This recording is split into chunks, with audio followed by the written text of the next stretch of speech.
युगप्रवर्तक का म्हणायचं महाराजांना, याचं कारण हे आहे.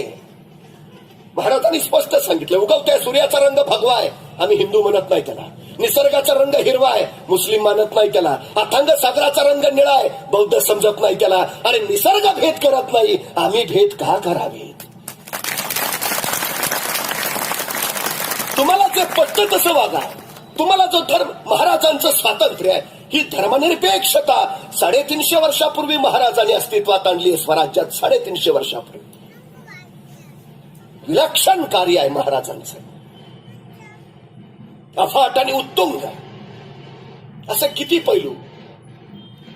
हे काही प्रांत नाही हो ज्या प्रांतात महाराजांनी अफाट कर्तृत्व गाजवलं नाही. माणसं मरायला तयार आहेत, मरायला. ते आता बदललंय सगळं. ते आता निवडणूक आल्या की कळतं आपल्याला, सकाळी एकाकडं, दुपारी दुसऱ्याकडं, संध्याकाळी जेवायला तिसऱ्याकडं, आणि दुसऱ्या दिवशी अपक्ष म्हणून त्याचाच उमेदवारी अर्ज असतो. मग आपण हा काल आपला होता, नाही आज त्यांचा आहे, हा तुमचा झाला नाही, ते गेला ना आमच्याकडनं. त्या पार्श्वभूमीवर 350 वर्षापूर्वी एक एक माणूस कसा टिकवलाय महाराजांनी, किती निष्ठा आहे. तो नेताजी गेला, मुसलमान झाला, 9 वर्ष मुसलमान होऊन राहिला, पण उरातलं स्वराज्य गेलं नाही, महाराजांबद्दलची निष्ठा केली नाही. तो फिरून आलाच का त्याला सुखाने तिथं जगता आलं नसतं? सरदारकी होतीच की, काय बिघडत होतं त्याला, पण आला. हिची निष्ठा घडवली ना महाराजांनी, त्याला तोड नाही, अजिबात नाही.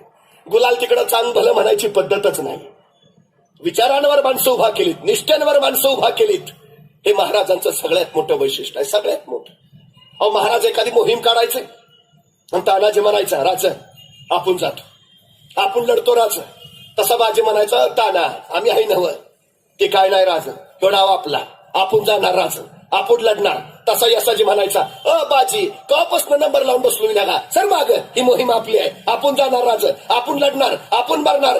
जगाच्या पाठीवरचा पहिला काळ आहे जिथं माणसं मरण्यासाठी स्पर्धा करतायत, मरण्यासाठी. काय दिलंय महाराजांनी यांना? दिलंय काय? का महाराजांना कोंडाणा घ्यायचाय, तो महाराज तानाजीला म्हणाले, ताना तेवढा कोंडाणा घे, मग पंचायत समितीच्या तिकटा तुझं बघतो. नाही हो, महाराजांनी स्पष्ट सांगितलं, मी सांगतोय म्हणून नको येऊस, मी म्हणतोय म्हणून नको लढूस. तुला जर वाटत असेल तुझ्या पोरीबाळींच्या सुरक्षित राहावी, तुला जर वाटत असेल तुझ्या उद्याच्या पिढ्या सुखात नंदाव्यात, तुला जर वाटत असेल हे तुझं राज्य तुझंच राहावं, तर